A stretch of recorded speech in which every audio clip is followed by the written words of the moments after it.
Guys आज नयाँ boot आयो जापानबाट। जापान मैले 2 हप्ता भएको थियो। 2 हप्ता अरे 2 हप्ता भएको थियो अर्डर गरेको, बल्ल आज आइपुग्यो जापानबाट। यो चाहिँ मिजुनोको पहिलोचोटि ट्राई गर्न लागिरहेको छु मैले।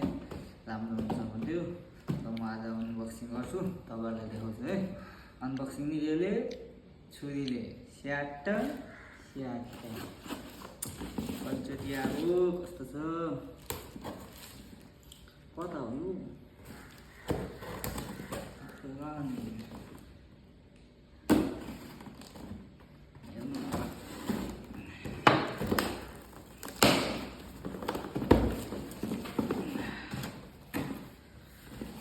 यस्तो प्याक भएर आएको छ।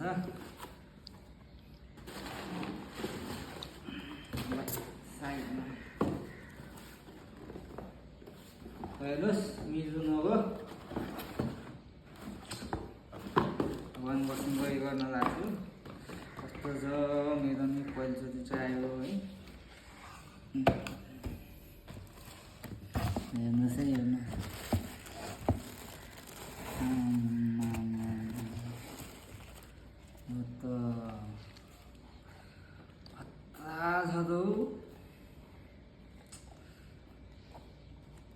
मिजुनोको पहिलोचोटि ट्राई गर्न लाग्यो। सबैले भन्थ्यो अलिकति अरू नर्मल साइजभन्दा चाहिँ एक साइज बढी हुन्छ भन्दै थियो। तैपनि म नर्मली 5.5 लाउँछु। मैले चाहिँ 5.5 चाहिँ अर्डर गरेको थिएँ। अब हेरौँ एक साइज ठुलो हुँदो रहेछ कि सानो हुँदो रहेछ। आज ट्राई गरेर चाल पाइन्छ। मिजुनो हेर्नुहोस् है, मिजुनो हो सिधै जापानबाट। मिजुनो अल्फा प्रो। अब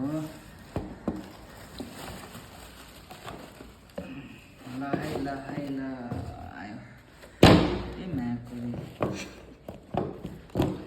हेर्नुहोस् यहाँ, हेर्नुहोस् सिधै जापानबाट। सिधै जापानबाट मिजुनो हो है। मैले यो कतिमा लिएको भने तपाईँको मलेसियन रिङ्गिट 400 कति हो, 410-11 रुपियाँ आरएम जति पऱ्यो। हेर्नुहोस् है क्वालिटी यस्तो छ।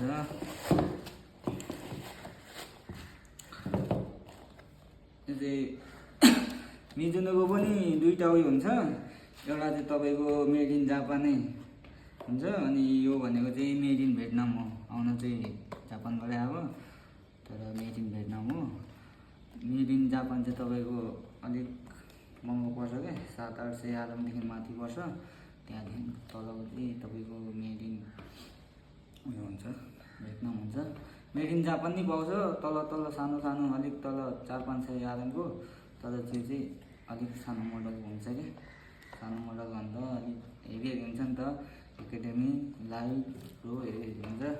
ल अझै नयाँ बुट आयो, ट्राई गर्ने हो। लामो भयो भने चाहिँ तना बेच्नुपर्छ। ल धन्यवाद।